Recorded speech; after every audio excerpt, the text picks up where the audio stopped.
Thanks for rejoining us. It's still Missed Grill on OSRC television. And today, like we said earlier, it's all about flooding.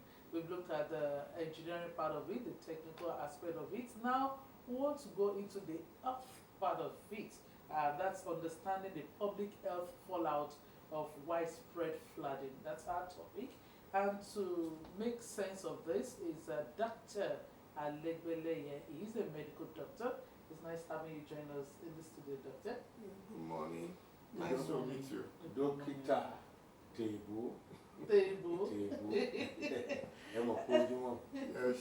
Okay, let's help us understand the broad public health consequences of widespread flooding. I mean,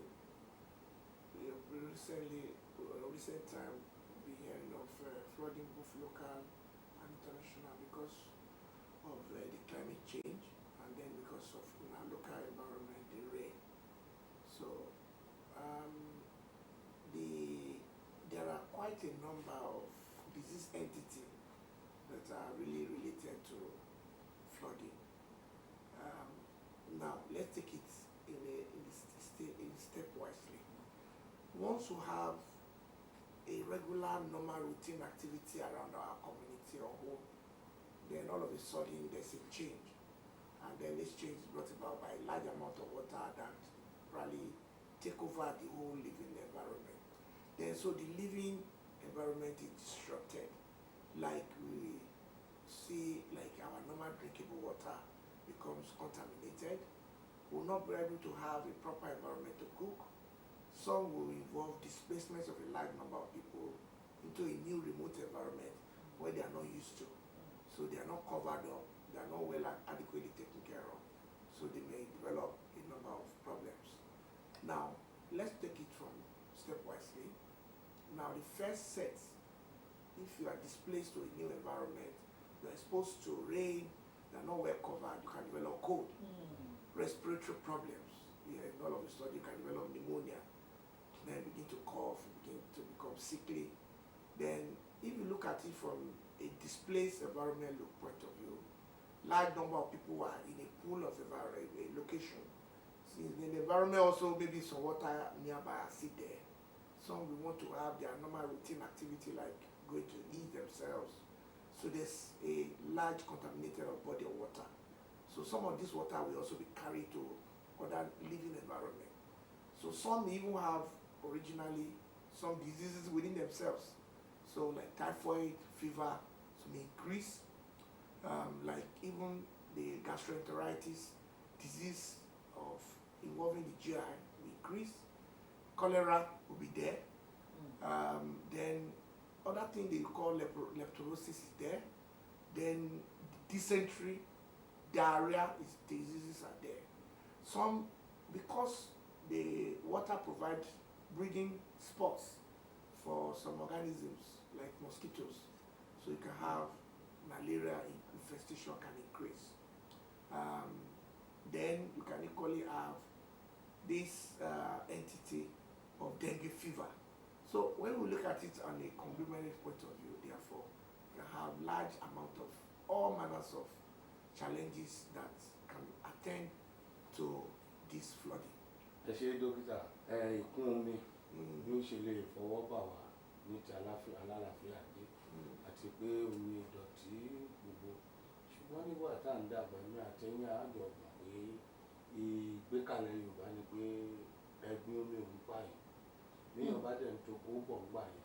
Àwọn ibì kan ti wà tá àti fojú sọ àákànfọwọ́ bì sẹ́yìn báyìí. Á dẹ̀ mú mi. Àwọn bàbá wa ń pé 90, wọ́n pé 100 wọn ò kú. Níbo la ti wá kó báyìí?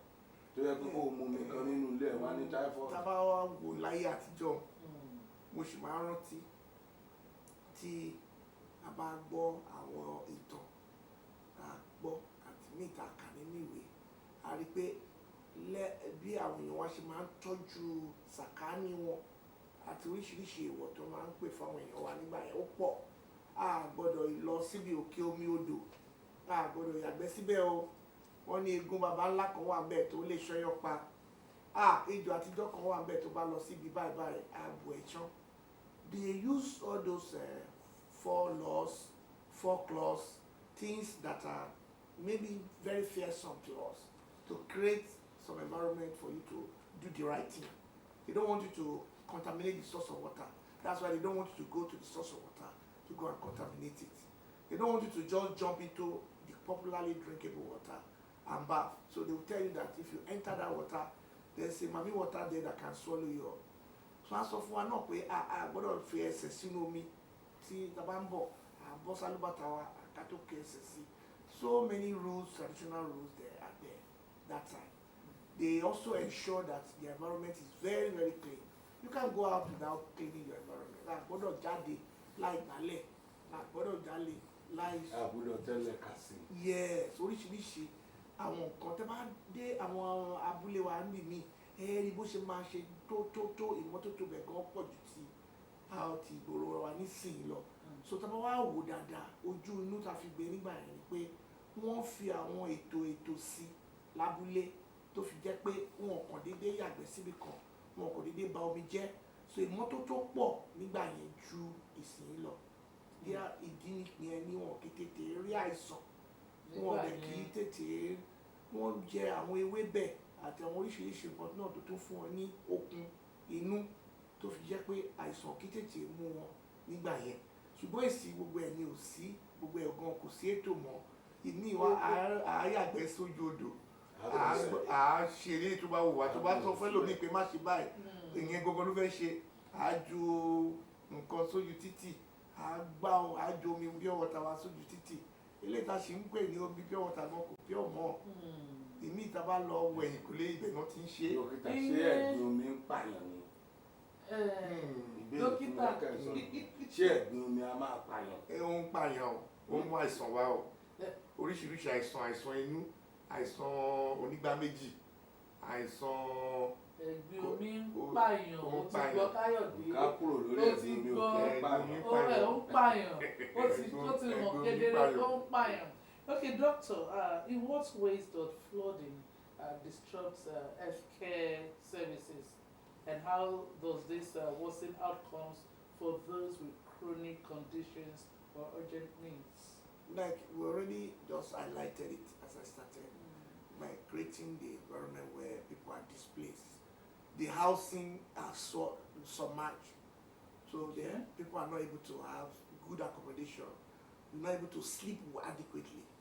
You are not even having your normal traditional environment where you are confined to. You are not able to have it. Where you are comfortable. Yeah, you are comfortable, where you're able to take care of yourself.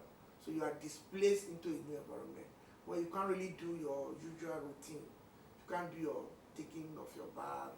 You can't eat adequately the way you want. You can't prepare your food well. So all that will eventually tell into development of one form of disease or the other. Okay.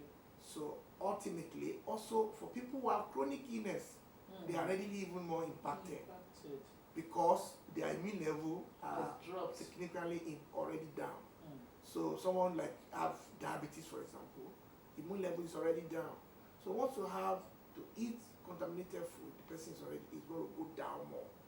Someone who has hypertension, who has stroke, already have developed stroke, he's not able to run when even the flooding is coming. I saw a clip of a simple video of what occurred in New York about a few days ago. An elderly man was right in the house. Their daughter was shouting and calling for help from outside. That my father is bedridden. The water level is rising, even up to the bed level. He kept shouting on the television or calling on people from outside to come and help so that they can help to mobilize the father. Assuming the father is able to walk, he could run before even the level of the water will rise to that level. The daughter was unable to move because he doesn't want to leave the father. So the two of them were trapped in the house simultaneously while she was calling for help. So that kind of picture can occur in a simple environment of a flooding, even within our environment here too. So people who are bedridden, people who are really, really affected, already having one form of chronic illnesses, are even much more impacted. Apart from the fact that they can easily die, they can easily also contact other diseases that will bring them down, and that is the implication on our social environment? Doctor, lẹ́ẹ̀kan onímọ̀ ẹ̀rọ wa ó ní tí omi bá pọ̀ ojú omi wa á yí padà ó ní kò sí ohun tá a lè ṣe sí ojú omi ti wá yí padà lé ṣé ó ṣe é mu ẹ ti sọ pé ẹ̀gbin omi a máa pààyàn tójú omi kànga wa bá yí padà torí pé omi ti dàpọ̀ mọ́ gẹ́gẹ́ bí ẹni tó mọ̀ nípa ètò ìlera kí ni èmi tí mi mọ̀ kankan lè kí ló yẹ kí n ṣe. Tá a bá ṣe àkíyèsí pé omi tí à ń lò nílé tàbí tó jẹ́ orísun omi tá a mọ̀ ó ti wá di pé ó wá gbàlejò omi láti ta pé omi yẹn ní ìtìdàpọ̀ mọ́ bóyá fún ọjọ́ 2 sí ọjọ́ 3 bóyá ká fi omi yẹn lẹ̀ náà kí a wá wá àwọn tí omi yẹn bá dẹ̀ tí òjò bá ti dá ká wá àwọn alàgbà wa tó mọ̀ nípa àti máa bá wa pọn omi yẹn jáde kọ́ bá wa pọn jáde ká wá àwọn aládùúgbò tàbí àwọn abálégbé ní ẹgbẹ́ wa tí wọ́n ní kànga irú ẹ̀yẹn náà táwọn tìgbàlódé tí omi ìta ò lè kàn ká tọrọ gba omi lọ́dọ̀ wọn láti máa lò náà ká wá eléyìí tó wà nínú kànga yẹn ká dà kúrò ká jẹ́ kí ní tútù kó sùn torí eléyìí tó wá láti ta yẹn kò sí bá a ṣe lè fọ́ mọ́ ó máa kó àrùn tàbí àìsàn bá wa irú báwọn la ṣe lè tọ́jú àwọn nǹkan tí. In my growing days, I learned that once water passes through the boiling stage, that it reduces contamination and all that. What about when it's boiled? All right. Now there are levels of contamination. Okay. For example, if you found out that the water is just slightly colored, it's not very significantly contaminated. It's normal. Some environment, the well water, because they are made from indigenous rocks. Water within the rock, once you have large amount of water, they can release more water from them, so it can become slightly colored. If it's just a slight discoloration of the water, and you are perceiving that it's not really contaminated, then you can allow that to pass. But if you notice that it's severely contaminated, then boiling again might even not be the answer. But if it's just slightly contaminated, maybe boiling may help. But in the real sense of it, even whether the water is clean or even it's not really even colored, boiling of water, according to experts, is one of the best ways by which you can get rid of many of these waterborne diseases around. If we boil the water, we are sure that most of the organisms that are common to us that will impact on us, cause diseases like typhoid, like even the cholera, all of them cannot sustain, they cannot be eat, and so they readily die, so that the water will be preserved. Once it's cold, you can readily drink it, and it will be healthy to us. Yes, and safe for consumption. Okay, can you speak on the importance of emergency preparedness and early response from health agencies during flooding? That's a very major one. What we call early preparedness means we already have a team on ground. Either it could be in the state, it could be in a local government community, and it could be at the federal level. We call them emergency response or disaster response team. So that they are equipped with facilities. Some of these facilities will include maybe helicopter facility to evacuate the people, and then a thinking already ahead of time that we have some new accommodation prepared by the government where these displaced people can really be taken to. These facilities are already there in some countries, maybe I don't know of Nigeria, so where the people can easily be evacuated and be taken. Then there are studies, geographical studies, satellite studies that regularly read the weather system. So they can say, oh, we are envisaging so tornado, so flooding coming in July in Nigeria, or River Niger and River Benue will be flooded by August and July. So the people along that track, they will have mapped them out. These are long-term understanding of study of weather and the situation of the people. So that the team, therefore, that we're talking about, prepared ready for that team, now will have mapped out strategy that Okay, in case the people around the edges of River Niger, how many are they? How many will be affected? How many are possibilities of the equipment or facility that we need? What do you need to offer them? What are the provisions? Is it netting, accommodation, feeding for the displaced people? Is it evacuation for emergency? Are there drugs or diseases that can be a major factor? So that these are critically studied and prepared for. And then eventually, when they occur, the prepared team just move en masse, evacuate the people, take them to the appropriate places, understudy and bring in the health experts, either paramedics, in case of people who are injured, in case people have, like I had through the New York, some had severe injuries, some had, even while the flooding was going on, some had amputation, spontaneous amputation. So maybe from displaced material, roof material, even cutlery from the houses, or even very industrial, big structural equipment.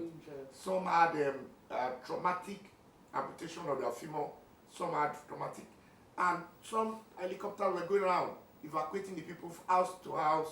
Some were able to escape to the rooftop, and then the helicopter will evacuate them and take them to safe places where they will stay while the flooding is taken care of.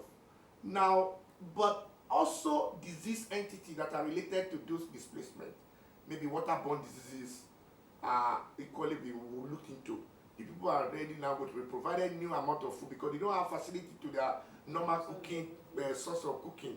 So they will have to bath, they will have to feed, they have to live, they will have to sleep, they will have to go back to their normal routine activity. So all that will be planned and we're taken care of by the government agent. I don't know much about what we have on ground in Nigeria. I don't know so much about what we have on ground in Ondo State, but I know that we need such a team to take care of such challenges. Now we regularly have flooding in Ondo State, like the one in Ondo. I was a victim. I had to go for a lecturing job in Ondo. On my way back, just to cross over to, the plane was flooded last year, and I had to stay overnight because the flood did not recede. The water level was so high that if you drive through it, the car will be taking it away. So I understand at the moment that state governor is doing a lot. Is creating the gutters, creating road, dredging pathways for the water to be able to pass. And so I think this year, the reports are saying that there's not much of major havocs, major damages as compared to last year. So I think the impact is currently being felt, but there's still much to be done. And so my own question is, you are talking about cholera.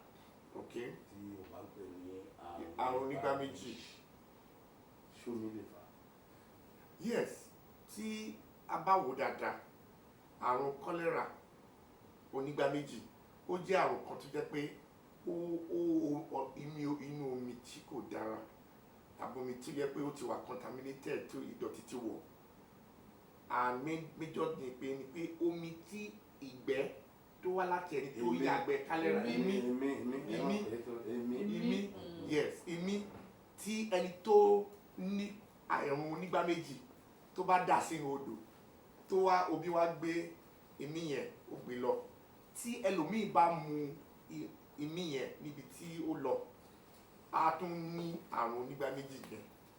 Ó dẹ̀ máa ń káàkiri gan nígbà òjò tàbí tígbà flooding tí omi bá èèkùn omi bá dé. So irú àsìkò yìí gan ni ó sábà máa ń wá ní ọ̀pọ̀lọpọ̀.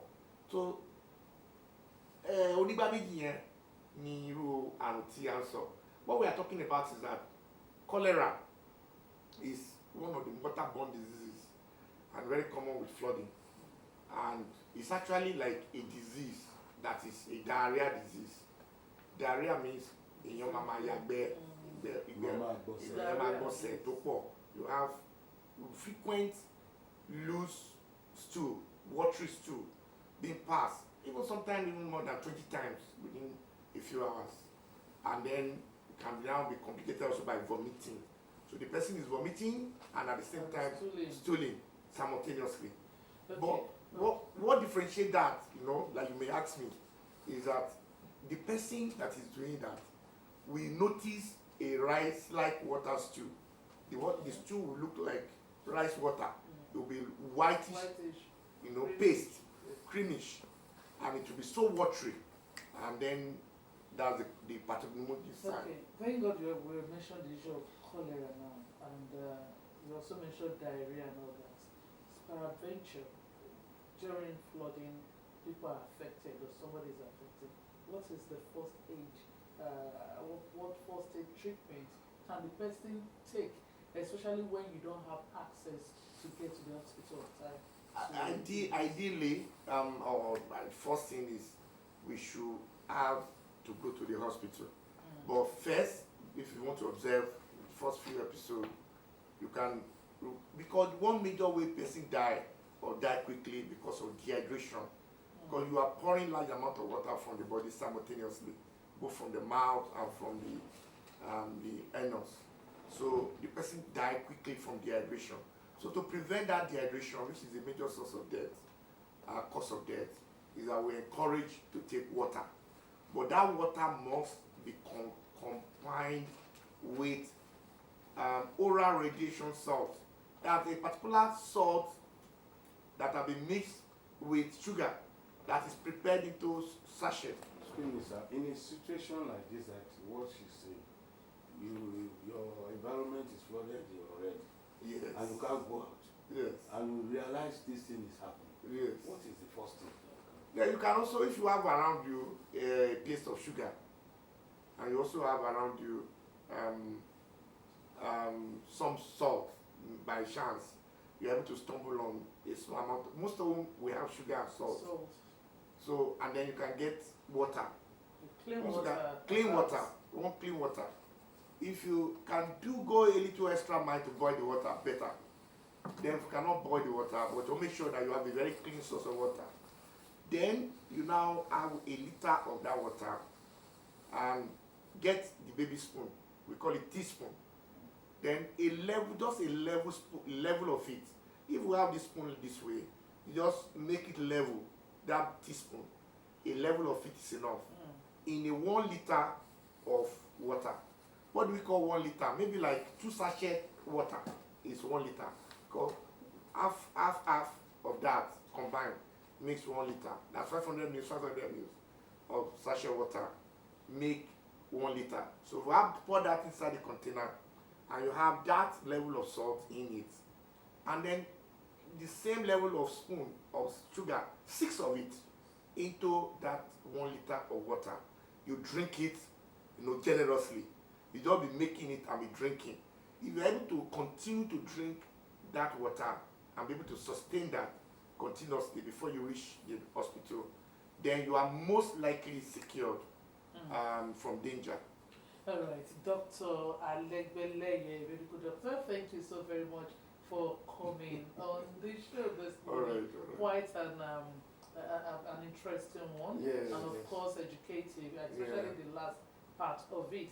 Anyway, thank you once again for gracing the show. All right. Thanks We'll so much. end the production by, watching a short 12 minutes video on how Nigerians are influencing the world.